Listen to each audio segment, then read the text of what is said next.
Tonight, a badly decomposed body is found in Gara. Police retrieve a gun nearby and notice several marijuana plants. A son speaks after discovering his father's dead body over the weekend. And monkey business in Moshi has raised alarm for forestry officials who warn that this could spell disaster for agriculture and public health. The details of these stories and more coming up. This is the Hot 7 Nightly News with Lovelace and Amy Joseph. Good night. It is Monday, the 28th of September 2020. Welcome to the Hot 7 TV Nightly News. I'm Lovely St. Amy Joseph. Thank you for joining us. The weekend was marred by gruesome discoveries of decomposing bodies in Moshi and Gara. In the case of the badly decomposed body found in a forested area in Gara, a family waits with bated breath to find out whether the body is that of a missing loved one. The case is one of intrigue as police confirm that a firearm was found in the vicinity of what they suspect is a marijuana farm. The decomposing body of an unidentified individual was found in the forest of Garababuno on Sunday. Our team visited the community in order to acquire more information. However, information was not very forthcoming. The news team has, however, learned that one family of bogies is waiting with bated breath as they have suspicions that the individual found may be their relative. After placing various calls and speaking with members of the community, we understand that a missing persons report has been filed by the bogies family to the Wabono police station. A friend of the missing individual spoke with Hot 7 TV News.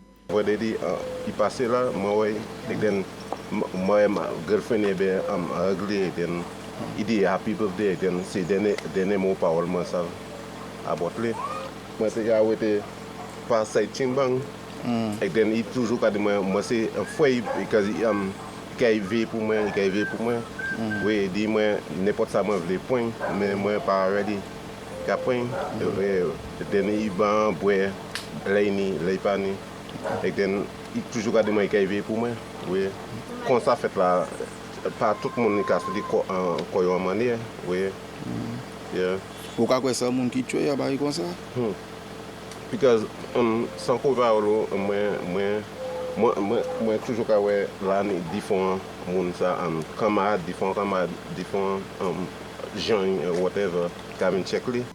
The family of the missing individual is awaiting word from the police regarding the next steps in the identification process. The Royal St. Lucia Police Force provided a statement indicating that the body was found on the 27th of September 2020 at about 6 a.m. in a forested area in Cara. Police confirmed that the body was in an advanced state of decomposition with facial features unrecognizable. The police statement also confirmed that the body was discovered in an area with suspected marijuana plants and that a firearm was recovered in the vicinity of the body. A post-mortem is scheduled for later this week. For now, the matter is being investigated as a suspicious death and an update from police will be provided in due course. The Royal St. Lucia Police Force has informed that the matter is under investigation. Reporting for Hot 7 News, I am Genevieve Gonzague. On Sunday, the 27th of September, the decomposing body of Edgar Delis was discovered at his residence in Moshi. Delis's son, who discovered the body, spoke to Hot 7 TV about the traumatic find. The grieving son says his father seemed to have died how he chose to live, as a man of solitude. The lifeless body of 76-year-old Edgar Delis was discovered in his residence at 9:30 a.m. on Sunday, September 27th. What began as a sudden urge to visit his father led a now grieving son to a shocking discovery. He says under regular circumstances, he would not tread into his father's home unannounced. But after calling out to him and not receiving any response, he was drawn to investigate his father's peculiar silence. Usually I just go there and check on him sometimes. One time I'm on vacation, I go and check on my father to see what's going on. But somewhere that day, yesterday morning, I said, let me go and check. Many times I look to go, but I going back. But when I go there. Usually we stay at the thing and call him because he's not somebody who like too much publicity. He don't like too much people coming around him. You come, you talk, and then you go your way. So when I go there and I call him, you know, I was always calling him his nickname, Tita, Tita. You know it's me that call when I call. So I don't see him come out. So I call again, I don't see him. So then I say, let me go. The grieving son says that he initially attributed the lingering scent to poor disposal practices in the area, as people have been known to dump garbage in the bushes near the residence. But upon further investigation, he would discover its true source, his father's lifeless body. I couldn't believe myself. Then I had to try and get composed myself again. I see what happened in there. Then I go back again. When I go back and I look, I see a body there, like a body. But like it, I see like the, I couldn't really watch it. So I just come out. And then when I finish, I come out, I go around, I tell my aunt that.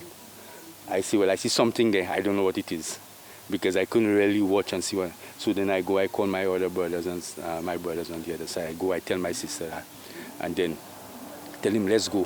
And then I carry them across, and then we go and see. But the way it was there, I tell you, I don't even take out the picture, because I could not stand it. He says although he is understanding of the reality which unfolded on his diabetic father, this is a hard pill to swallow, particularly given the fact that he came face to face with his father's corpse.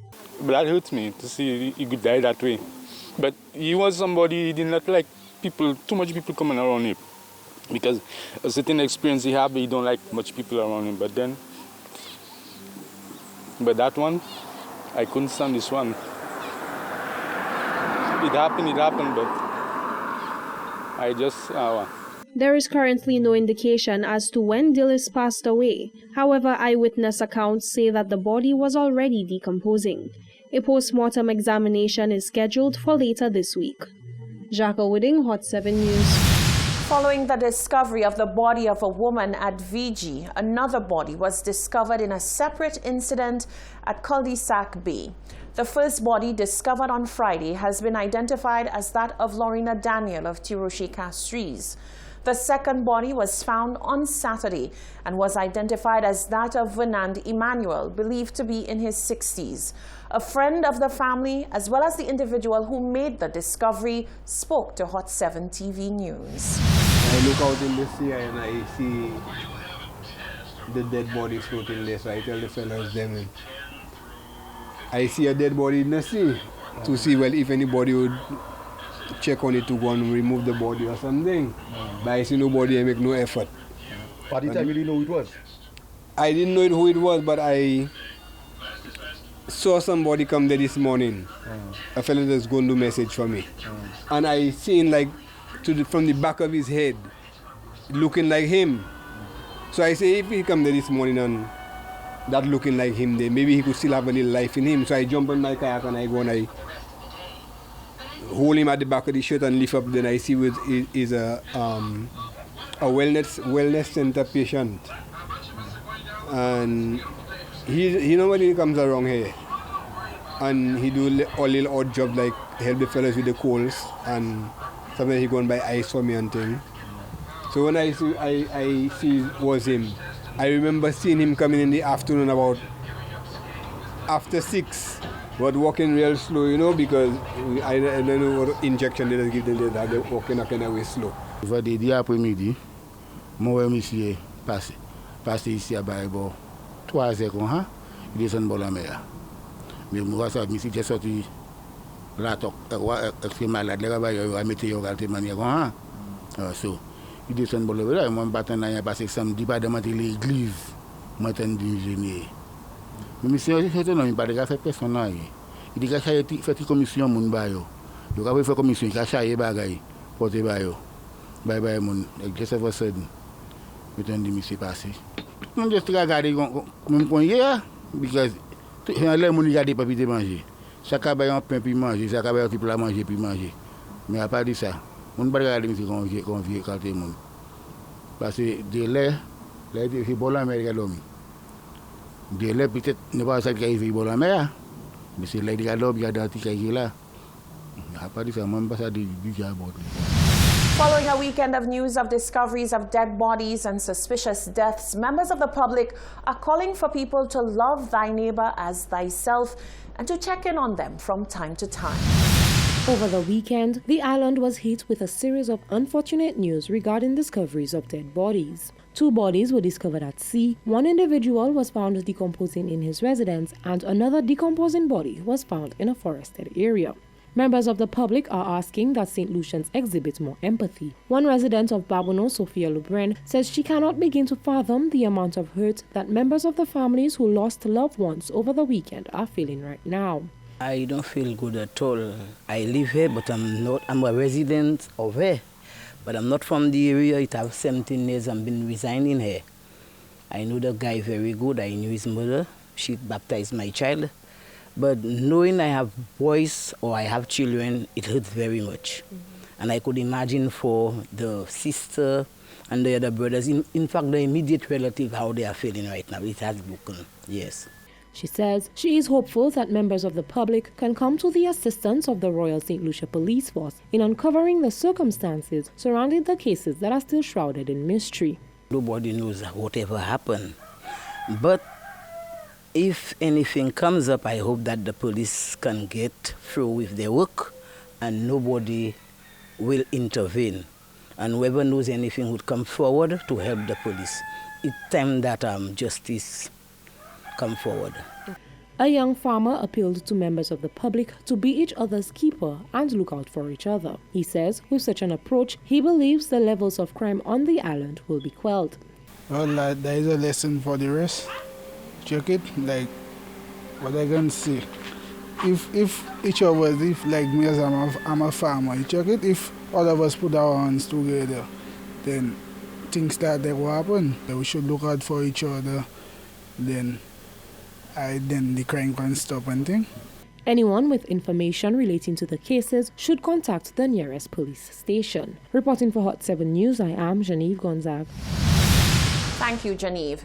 There seems to be some serious monkey business going on in Moshi, and it is a major concern for the Forestry Department. The department points out that monkeys are known agricultural pests that can wreak havoc on the crops of farmers.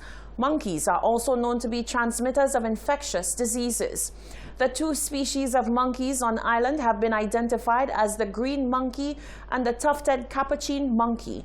The Forestry Department says they were most likely brought into St. Lucia as pets. The recent sighting of 2 invasive monkey species, the green monkey and the tufted capuchin monkey, which appear to have taken residence in Moshi, has raised serious concerns by the Department of Forestry. Senior Wildlife Conservation Officer at the Forestry Division, Pius Haynes, explains that this could spell disaster for the local agricultural sector and is a possible threat to public health. We do not want there to be a case where we have an established population of green monkeys and even the tough capuchin monkeys in St. Lucia, because monkeys can create some very serious issues for agriculture, for biodiversity conservation, and even for human health. As it relates to agriculture, monkeys have been known to be some major pests for farms and farmers. So they actually raid farms and they destroy crops. Okay, because these monkeys are typically omnivorous, so they'll eat both plants and animals as well, especially invertebrates and so on. And so farmers have had some serious problems with green monkeys in particular in our nearby islands. The monkeys are known to raid bird nests as well as consume local and endemic plants. He explained that the number of monkeys in St. Lucia is relatively small, and as such, members of the public need to work in collaboration with the Forestry Division to ensure the invasive species do not reproduce rapidly. We're asking persons to collaborate with the Forestry Division. Call us if you were to see the monkeys in your neighborhood, so that we can come in and take the necessary steps. We also would like to be involved so that we can help determine whether or not there is an established population, what numbers we're dealing with, and also to track the zones at which those monkeys are, because we have known them to be in the Moshi area. We hope that they have not migrated to other areas, and so we really would like the public to collaborate with us in this whole endeavor, in this whole matter. Haynes says it is a well-known fact that certain monkey species are able to transmit diseases. He says while some may be tempted to keep the monkeys as they may be intriguing, the department is trying to avoid a situation like what St. Lucia's sister isle is experiencing. We have St. Kitts and Nevis, Barbados, and even St. Martin. We have these islands have established populations of green monkeys in there, and they are a serious problem for agriculture. They pose serious problems for agriculture. They're raiding people's crops and so on. Farmers, they're a nuisance to farmers. And so certainly St. Lucia does not want that. And we have to learn from the mistakes of other countries and take the proactive step of ensuring that we keep those numbers at bay and even try to eliminate them as soon as possible.